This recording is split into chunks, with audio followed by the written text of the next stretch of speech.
Hello students, today we are going to start unit 3rd. In our unit 3rd, we are having non-banking financial companies and DFIs, etc. Now we will start with NBFCs. Non banking financial companies, देखिए इनको non banking financial institutions भी कहते हैं. These are the same. Non banking financial companies और non banking financial institutions का मतलब क्या है, डेफिनेशन से समझ लीजिए पहले. There are the financial institutions that does not have a full banking license. It is not supervised by a national or international banking regulatory agency. मतलब क्या है कि नॉन बैंकिंग इसीलिए कहा जा रहा है क्योंकि इनके पास बैंकिंग का क्या है, फुल लाइसेंस अवेलेबल नहीं है. बैंकिंग की कुछ नॉर्म्स ये पूरी तरह से फुलफिल नहीं करते, जिससे कि इनके पास बैंकिंग का फुल लाइसेंस अवेलेबल नहीं है. तो जब बैंकिंग का लाइसेंस अवेलेबल नहीं है तो यहाँ पे क्या करेंगे, यहाँ पे रेगुलेटरी मैकेनिज्म भी नहीं है. इनकी जो नेशनल रेगुलेटरी मैकेनिज्म थी वो भी यहाँ पे अवेलेबल नहीं है. ठीक है ना. तो ये देखिए NBFCs में कौन से NBFCs होते हैं. Types of NBFCs. NBFCs के क्या क्या टाइप्स हैं, देखिए. Equipment leasing company, hire purchase finance company, housing finance company, investment company, NBFCs investment and credit company. इसके फर्दर टाइप्स हैं mortgage guarantee company, infrastructure finance companies. इनको सही से समझिए. देखिए लीजिंग और HPS और हायर परचेज सिस्टम और लीजिंग हम आपकी 4th यूनिट में अच्छे से समझेंगे. एक्चुअली होता क्या है इनमें, हायर परचेज सिस्टम में और लीजिंग में, कि जब हम किसी ऑब्जेक्ट को खरीदने के लिए पूरा पैसा नहीं लगा पाते, जैसे कि कोई मशीन है 1 करोड़ रुपए की, उससे हमें थोड़े दिन हमें काम लेना है और वो मशीन हम पूरा खरीदने में हमें पूरा इन्वेस्ट करना पड़ेगा 1 करोड़ रुपीज़. उसकी जगह पे हमें थोड़े दिन के लिए वो अवेलेबल हो जाती है इंस्टॉलमेंट पे, तो वो कंडीशन कहलाती है हायर परचेज सिस्टम या फिर लीजिंग. ठीक है ना. रेंट पर कोई चीज़ मिल जाती है, इन शॉर्ट समझ लीजिए. क्योंकि इनका डिफरेंस जो होगा अच्छे से हम किस में पढ़ेंगे, 4th यूनिट में आपका पूरा टॉपिक है ये सर्विसेज में. डिफरेंस किन बेसिस पे बनता है, डिफरेंस इन बेसिस पे बनता है कि ओनरशिप ट्रांसफ़र हो रही है या नहीं हो रही है आपके पेमेंट करने के बाद. इस तरीके से इनका डिफरेंस बनता है. तो ये समझ लीजिए दोनों का काम क्या है कि थोड़े दिन के लिए कोई चीज़ को यूज़ करने के लिए रेंट पर, समझ लीजिए आप रेंट पर लेने वाली बात होती है तो होता है लीजिंग या फिर हायर परचेज सिस्टम. अब देखिए NBFC में एक तो ये काम हो गया हमारा लीजिंग या HPS वाला. ठीक है. दूसरा काम क्या है, housing finance company. Housing finance company मतलब घर के रिगार्डिंग लोन प्रोवाइड करने वाली कंपनीज, जैसे लोन कंपनी वाली जो होती है, जैसे HDFC है आपकी, क्या है, हाउसिंग फाइनेंस कंपनी है. HDFC आपका मेन पर्पस क्या है, HDFC का हाउसिंग लोन प्रोवाइड करना है. फिर वो बैंकिंग सेक्टर में आ गई, वो एक अलग बात है, लेकिन उसका जो मेन ऑब्जेक्टिव है, उसका नाम आप अगर देखेंगे, उसकी फुल फॉर्म देखेंगे तो हाउसिंग फाइनेंस कंपनी ही है वो.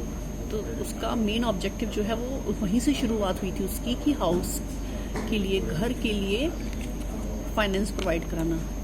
ठीक है ना. तो वो बाद में बैंकिंग सेक्टर में आ गई, तो उसका मेजर जो रोल है वो हाउस फाइनेंस का ही है.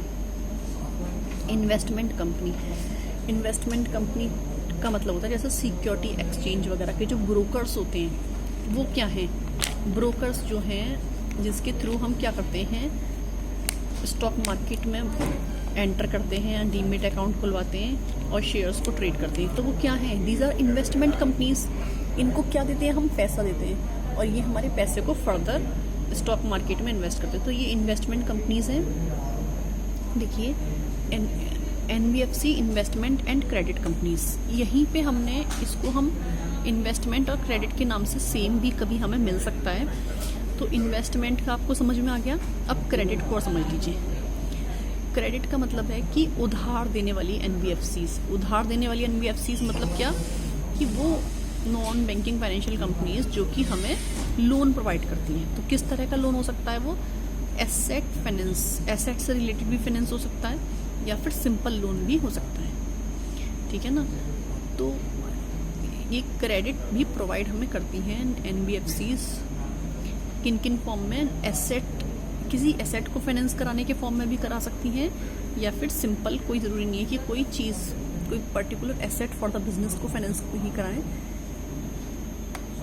वो कैश के फॉर्म में भी आपको लोन प्रोवाइड कर सकती हैं, ठीक है। इन्वेस्टमेंट वाला पॉइंट तो समझ में आ ही गया है आपको। अब देखिए mortgage guarantee, mortgage guarantee company, mortgage guarantee company, mortgage को समझिए। सबसे पहले जो वर्ड है मॉर्टगेज, इसका मतलब होता है कि जब आप किसी से उधार लेते हैं, ठीक है, तो उसके बिहाफ पे आपको कुछ चीज़ गिरवी रखनी पड़ती है, उसको बोलते हैं मॉर्टगेज, ठीक है ना। तो आपके पास मॉर्टगेज नहीं है, ठीक है, अगर आपके पास मॉर्टगेज नहीं है तो आपको उधार नहीं मिलेगा, उधार नहीं मिलेगा तो क्या होगा, आपका आगे का कोई काम नहीं चलेगा। तो ये कुछ कंपनीज हैं एनबीएफसीज जो आपके मॉर्टगेज के लिए गारंटी प्रोवाइड करती हैं। मॉर्टगेज गारंटी कंपनीज, जब आप बैंकिंग से या सेक्टर से उधार लो तो आपको ये उसकी गारंटी प्रोवाइड करती हैं।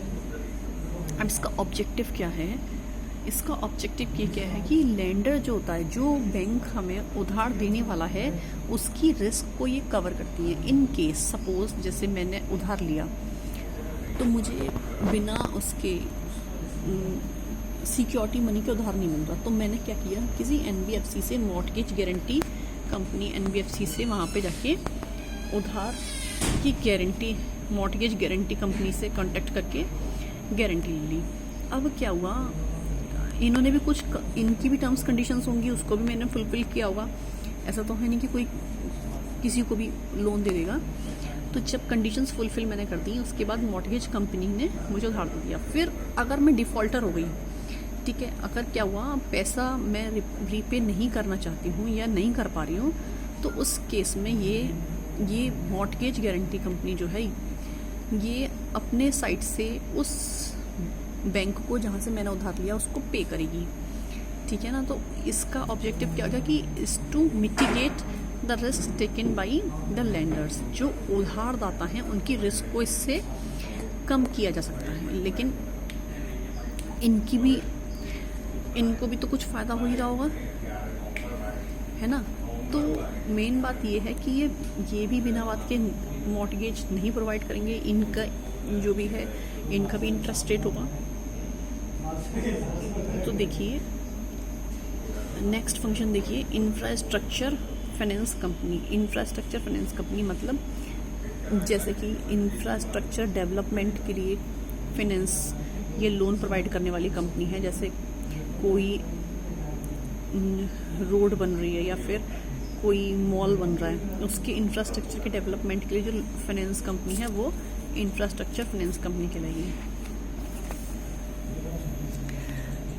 नेक्स्ट देखिए, आपने नाम अक्सर सुने होंगे न्यूज़पेपर्स वगैरह में, अगर कभी ध्यान दिया हो तो निधि कंपनी, इसको म्यूचुअल बेनिफिट कंपनी भी बोलते हैं। क्या है, म्यूचुअल बेनिफिट फंड्स या म्यूचुअल बेनिफिट कंपनीज या फिर परमानेंट फंड, ठीक है ना। ये वो कंपनीज हैं जो कि अपने आपसी बेनिफिट के लिए डेवलप हुई हैं, ठीक है। इसको समझिए, म्यूचुअल फंड नहीं है, ये म्यूचुअल बेनिफिट फंड है, ठीक है। ये क्या है, म्यूचुअल बेनिफिट फंड्स हैं। देखिए ऐसा करके समझिए, हम 10 लोग हैं, सपोज 10 में से हम 10 लोगों को सेविंग करने की आदत नहीं है, तो हम मिल के कंपनी एक्ट के थ्रू निधि कंपनी बना देते हैं और हम अपने पैसे को क्या करेंगे, उस कंपनी में इन्वेस्ट करते जाएंगे, ठीक है। इन्वेस्ट करेंगे, फिर वो अपना पैसा जो है जब जिसको ज़रूरत पड़ेगी उसको उस पर्सन को उसमें से उधार भी देंगे, ठीक है ना।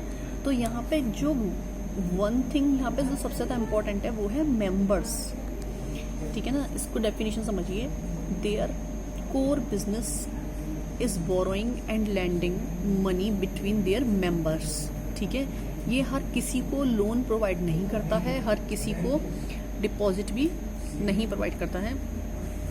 मतलब हर किसी का पैसा ये यहाँ पे जमा भी नहीं होता है, सिर्फ किसका होता है, मेंबर्स का। जो मेंबर्स हैं, इसके 100 मेंबर्स हैं, 200 मेंबर्स हैं, जितने भी मेंबर्स हैं उन्हीं को सिर्फ लोन प्रोवाइड होगा और उन्हीं को उसके लोन का benefit in the form of borrowing provide होगा। ठीक है, थोड़ा सा और समझ लीजिए। Nidhi means a company which have been incorporated with the object of developing the habit of thrift and reserve funds among its members। thrift का मतलब होता है सेविंग्स। जो सेविंग्स हैं उसकी आदत डेवलप करने के लिए और रिजर्व फंड को मेंटेन करने के लिए अमंग इट्स मेंबर्स। तो यहाँ पे मेंबर्स वर्ड जो है वो बहुत इंपॉर्टेंट है, इससे आपका पूरा डेफिनेशन समझ में आती है। क्योंकि बैंक में आप जाते हो तो आप बैंक के मेंबर तो नहीं हो, लेकिन इन निधि कंपनी के जो मेंबर्स हैं वही सिर्फ इसमें जमा कर सकते हैं और वही इसमें से उधार भी ले सकते हैं। ठीक है, अब दूसरी एक और कंपनी समझिए, नॉन बैंकिंग फाइनेंशियल कंपनीज में chit fund company. Chit fund company में कई बार सुना होगा कि चिट फंड कंपनी का धोखा और ये और वो फलाना ढमका ना, उसका भी बताऊंगी। Chit fund is also a committee as Nidhi company. ये निधि कंपनी का जैसा ही है चिट फंड, है ना। They have neither do lend nor accept the amount as a whole। ये ना तो आपको उधार देगी और ना ही एक बहुत बड़ा अमाउंट, बल्क में अमाउंट आपको जमा करना यहाँ पे करना होगा। यहाँ पे हम क्या अमाउंट जमा करेंगे, एक्सेप्ट अमाउंट एज इंस्टॉलमेंट्स। यहाँ पे जो अमाउंट जमा होता है वो किसके फॉर्म में होता है, सिर्फ इंस्टॉलमेंट्स के फॉर्म में यहाँ पे पैसा जमा होता है। तो ये पर्टिकुलर ऐसा नहीं है कि इकट्ठा आपने पैसा जमा कर दिया। मतलब जैसे अगर आपकी रेगुलर इनकम है 50,000, उसमें से आप अगर 5-5 हज़ार इकट्ठे कर रहे हो तो आप एक डेफिनेट अमाउंट को सेव कर सकते हो। तो वो किस में आ जाएगा, चिट फंड कंपनीज में। ठीक है ना, ये है कि आपको इकट्ठा नहीं जमा करना है, इंस्टॉलमेंट्स में जमा करना है और आप इसमें से लोन तो ले ही नहीं सकते हो। ठीक है, चलिए समझ में आ गया। कोई प्रॉब्लम हो तो फिर बताइएगा, एक्सप्लेन कर दूंगी। और चलिए, have a good day. Okay.